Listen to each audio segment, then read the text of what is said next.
जय श्री कृष्णा। आइए सुनते हैं। पितृपक्ष मास में अपने पितरों के तर्पण के लिए गरुड़ पुराण का पहला अध्याय भगवान विष्णु तथा गरुड़ के संवाद, पापी मनुष्यों की इस लोक तथा परलोक में होने वाली दुर्गति का वर्णन, 10 गात्र के पिंडदान से यातना देह का निर्माण कैसे होता है, धर्म ही जिसका सुदृढ़ मूल है, वेद जिसका अश्कन तना है, पुराण रूपी शाखाओं से जो समृद्ध है, यज्ञ जिसका पुष्प है और मोक्ष जिसका फल है, ऐसे भगवान मधुसूदन रूपी पादप जैसे वृक्ष सबको आश्रय देता है, वैसे ही भगवान भी अपने चरणार बिंद में आश्रय देकर सबकी रक्षा करते हैं। इसलिए भगवान मधुसूदन को यहाँ पादप वृक्ष की उपमा दी गई है। कल्प वृक्ष की जय हो। देव क्षेत्र नैमिषारण्य में स्वर्गलोक की प्राप्ति की कामना से शौनकादि ऋषियों ने एक बार सहस्त्र वर्ष में पूर्ण होने वाला यज्ञ प्रारंभ किया। एक समय प्रातः काल के हवनादि कृत्यों का संपादन करके उन सभी मुनियों ने सत्कार किए गए आसनासीन सूत जी महाराज से आदर पूर्वक यह पूछा। ऋषियों ने कहा, हे सूत जी महाराज, आपने सुख देने वाले देवमार्ग का सम्यक निरूपण किया है।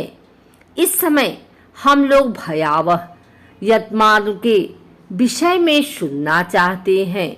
आप सांसारिक दुखों को और उस क्लेश के विनाशक साधन को तथा इस लोक और परलोक के क्लेशों को यथावत वर्णन करके समर्थ हैं, अतः उसका वर्णन कीजिए। सूत जी बोले, हे मुनियों, आप लोग सुने। मैं अत्यंत दुर्गम यम मार्ग के विषय में कहता हूँ, जो पुण्यात्मा जनों के लिए सुखद और पापियों के लिए दुखद है। गरुड़ जी के पूछने पर भगवान विष्णु ने उनसे जैसा कुछ कहा था, मैं उसी प्रकार आप लोगों के संदेह की निवृत्ति के लिए कहूँगा।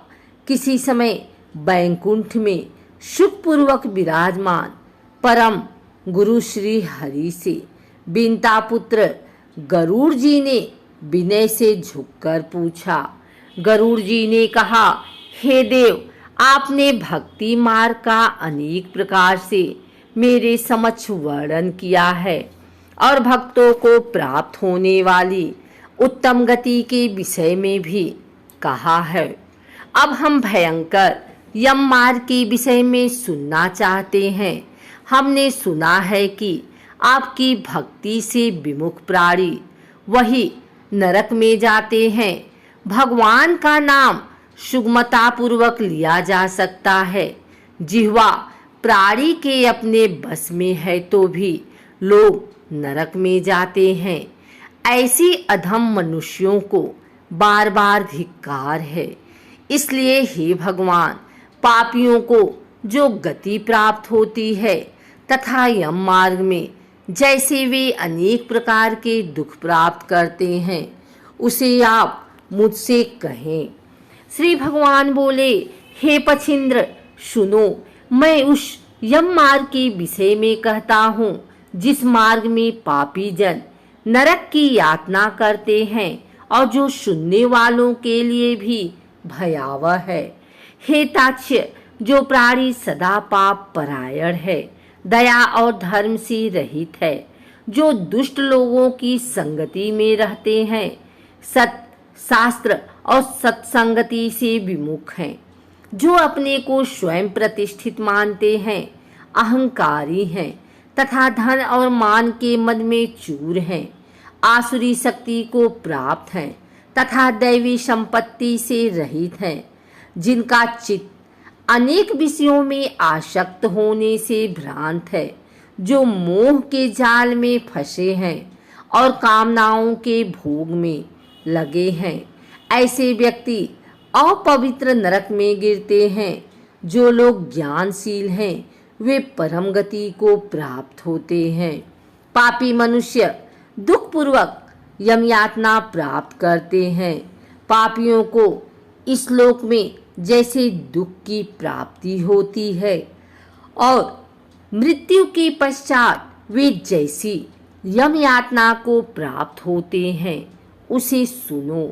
यथोपार्जित पुण्य और पाप के फलों को पूर्व में भोग कर कर्म के संबंध से उसे कोई शारीरिक रोग हो जाता है, आदि मानसिक रोग और व्याधि शारीरिक रोग से युक्त तथा जीवन धारण करने की आशा से उत्कंठित उस व्यक्ति की जानकारी के बिना ही सर्प की भांति बलवान काल उसके समीप आ पहुँचता है। उस मृत्यु की संप्राप्ति की स्थिति में भी उसे वैराग्य नहीं होता। उसने जिनका भरण पोषण किया था उन्हीं के द्वारा उसका भरण पोषण होता है। वृद्धावस्था के कारण विकृत रूप वाला और मरणाभिमुख वह व्यक्ति घर में अवमाननापूर्वक दी हुई वस्तुओं को कुत्ते की भांति खाता हुआ जीवन व्यतीत करता है।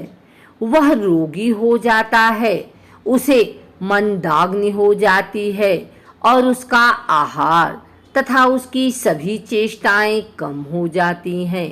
प्राणवायु के बाहर निकलते समय आंखें उलट जाती हैं, नाड़ियां कब से रुक जाती हैं, उसे खांसी और श्वास लेने में प्रयत्न करना पड़ता है तथा कंठ से घुर घुर से शब्द निकलने लगते हैं।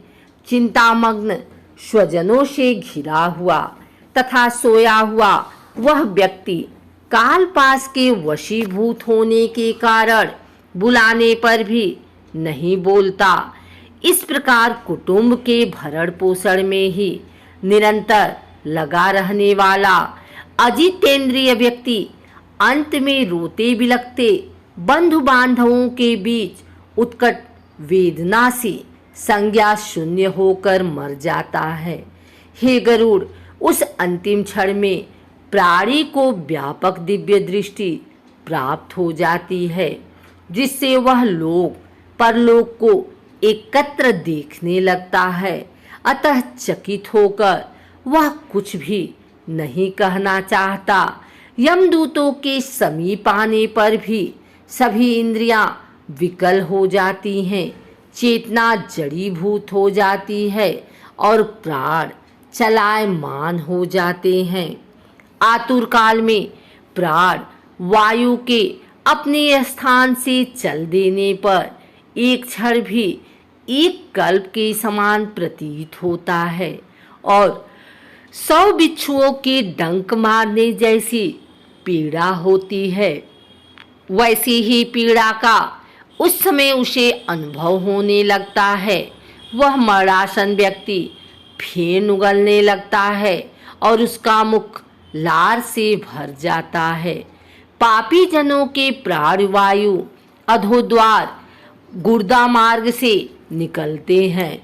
उस समय दोनों हाथों में पास और दंड धारण किए नग्न दांतों को कटकटाते हुए क्रोधपूर्ण नेत्र वाले यम के 2 भयंकर दूत समीप में आते हैं। उनके केस ऊपर की ओर उठे होते हैं। वे कौवे के समान काले होते हैं और टेढ़े मुख वाले होते हैं तथा उनके नख आयुध की भांति होते हैं।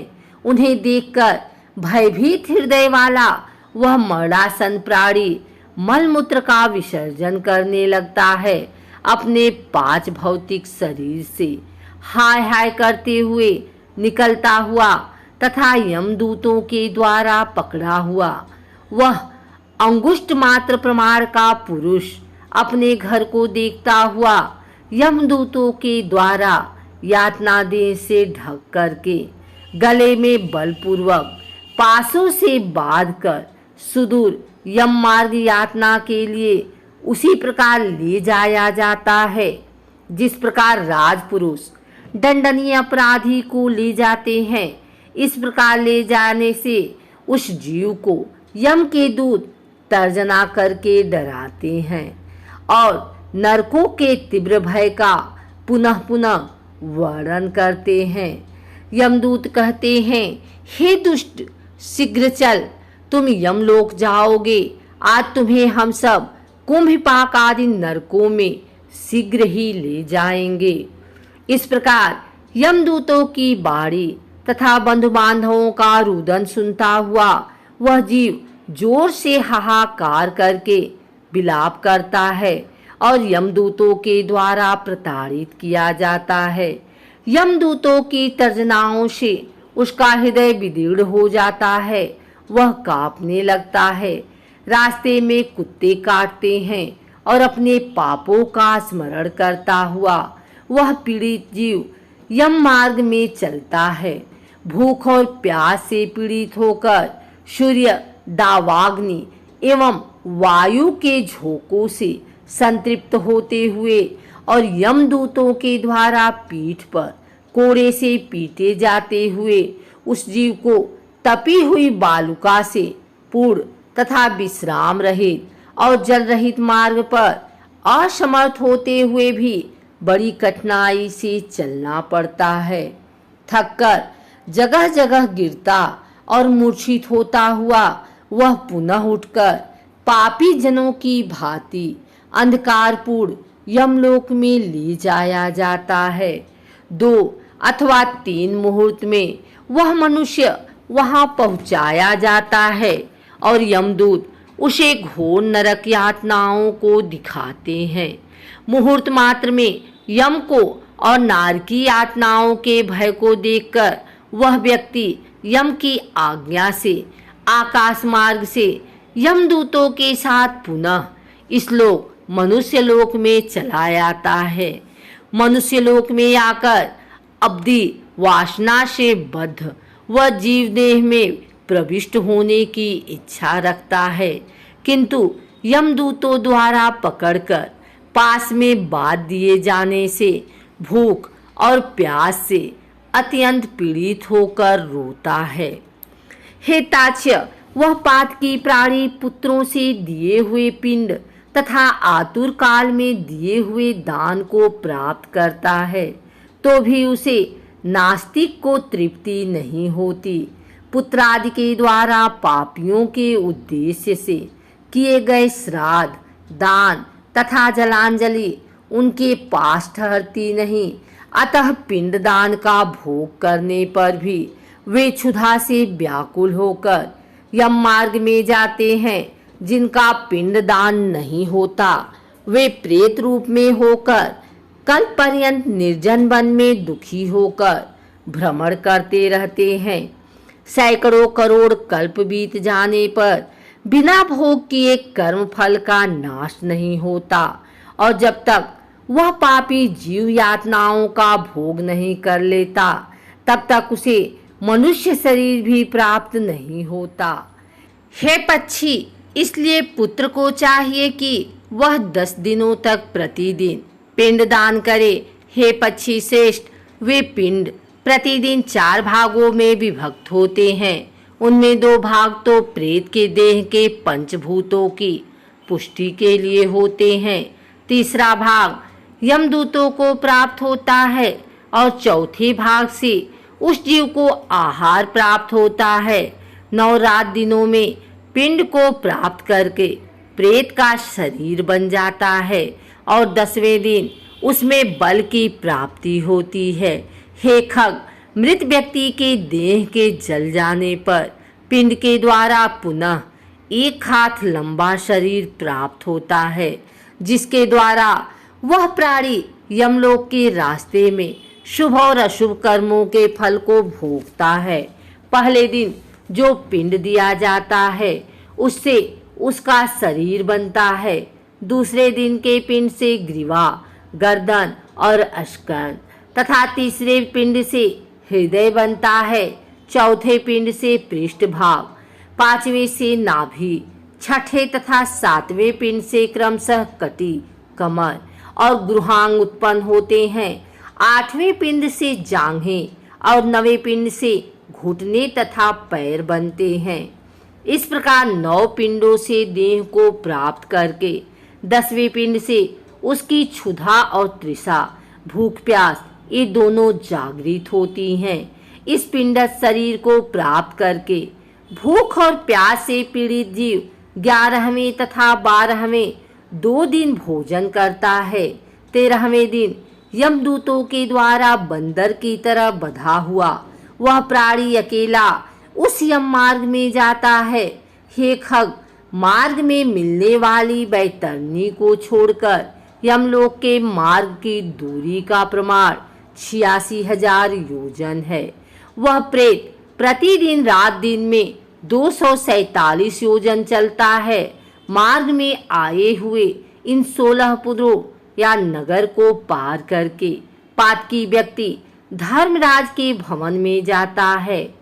पहला सौम्यपुर, दूसरा सौरीपुर, तीसरा नगेंद्र भवन, चौथा गंधर्वपुर, पांचवा शैलागम, छठा क्रौचपुर, सातवां क्रूरपुर, आठवां विचित्र भवन, नवा वृहापदपुर, दशा दुखदपुर, 11वां नानाक्रंदपुर, 12वां सुतप्त भवन, 13वां रौद्रपुर, 14वां पयोवर्षणपुर, 15वां सीताढयपुर तथा 16 बहुभीतिपुर को पार करके इनके आगे यमपुरी में धर्मराज का भवन स्थित है। यमराज के दूतों के पासों से बधा हुआ पापी जीव रास्ते भर हाहाकार करता रोता हुआ अपने घर को छोड़कर यमपुरी को जाता है। इस प्रकार गरुड़ पुराण के अंतर्गत सारोद्वार में पापियों के इस्लोक तथा परलोक के दुख का निरूपण नामक पहला अध्याय संपूर्ण हुआ।